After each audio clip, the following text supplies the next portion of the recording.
الحمد لله رب العالمين والصلاة والسلام على خير خلقه محمد وعلى آله وأصحابه أجمعين.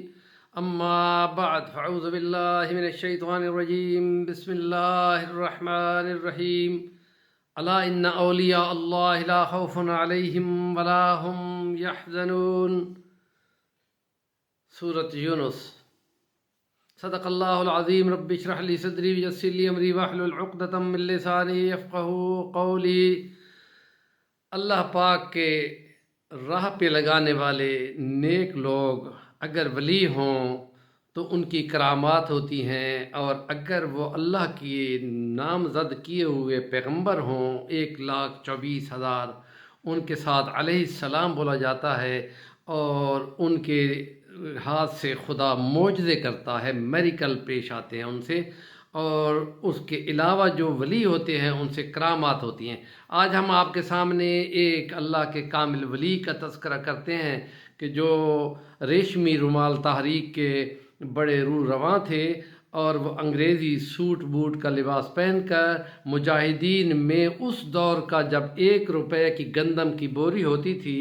انگریزوں کے اس دور میں، اور ان کے خلاف انہوں نے تحریک چلائی تھی، ریشمی رومال تحریک، اور بعد میں وہ ریشمی رومال تحریک والے پکڑے گئے تھے، اور محمود الحسن رحمۃ اللہ علیہ کالے پانی کی سزائیں پائی تھیں، اور احمد علی لاہوری رحمۃ اللہ علیہ وہ بھی سزا پا کر بعد میں وہ شیرا والے گیٹ میں آ کر وہاں انہوں نے توحید کے جھنڈے گاڑے تھے، اور انہوں نے ان کے بارے میں ایک کتاب ہے کہ حضرت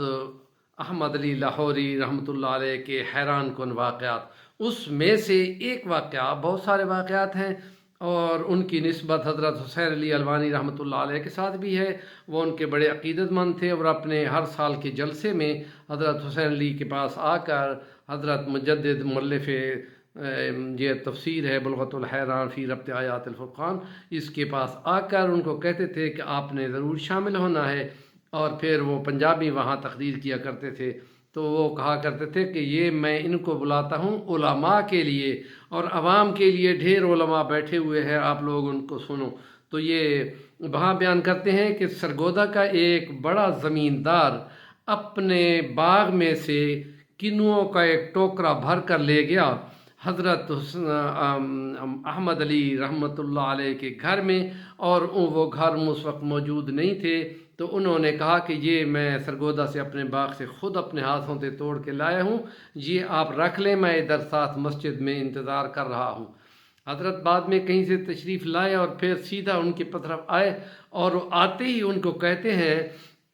کہ اللہ کے بندو، جو حرام ملتا ہے تو میرے ہی گھر میں آ کے گھسیڑ ڈالتے ہو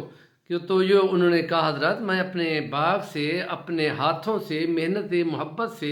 آپ کے لیے یہ چن چن کر بڑے موٹے موٹے کنو لایا ہوں۔ آپ نے فرمایا اچھا یہ بتاؤ کہ یہ جو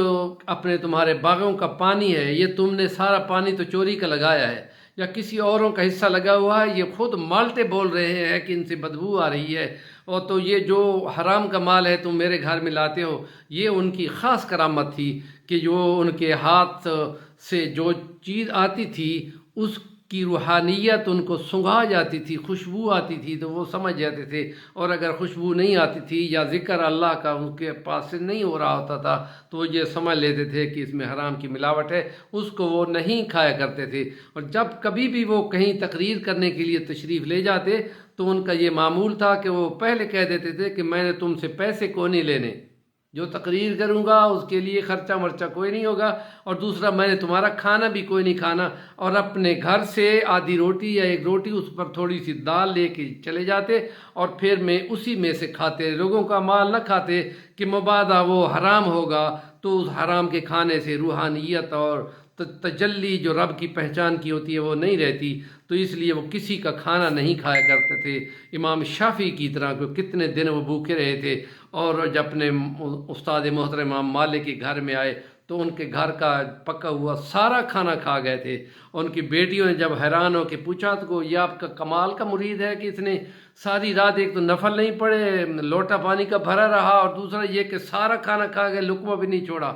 تو جانے لگے تھے تو انہوں نے پوچھا تھا ان سے، تو ان کی بیٹیوں کے پوچھنے پہ انہوں نے فرمایا یہ میری بچیوں کے سوال ہیں، ان کے جواب دو۔ انہوں نے کہا کہ حضرت میں نے اب جانا تھا کتنے دن کا میں بھوکا تھا، بھائی حرام کہیں سے نہ ہو، تو میں بھوکا تھا، جب آپ کے جیسے گھر کا کھانا ملا تو میں نے ایک لقمہ کیوں چھوڑنا تھا، اور پھر میں نے ابھی پھر سفر پہ جانا ہے تو جو لوٹا میں نے استعمال نہیں کیا، آپ کے ہاتھ کے پکے ہوئے کھانے کی اتنی برکت تھی کہ ساری رات میں نے جاگتے گزار دی کہ قرآن مجید کے اندر سے نکلنے والے سارے احکام، کتنے ہزار احکام میں نے دریافت کر لیے، اور صبح کی اذانیں ہو گئی، مجھے تو نفلوں کا ٹائم ہی نہیں ملا۔ یعنی یہ تحقیق کا کام ہوتا ہے، وہ نفلوں کئی ہزار نفلوں سے بہتر ہوتا ہے۔ ہمارے چینل کا نام ہے صفی الرحمن الوانی، ضرور سبسکرائب کر لیں، اور اچھی بات کو آگے جو بیان کرتا ہے وہ اسی طرح کا نیکی کا حقدار ہوتا ہے، اس کو پورا ثواب ملتا ہے۔ وآخر دعوانا الحمدللہ رب العالمین۔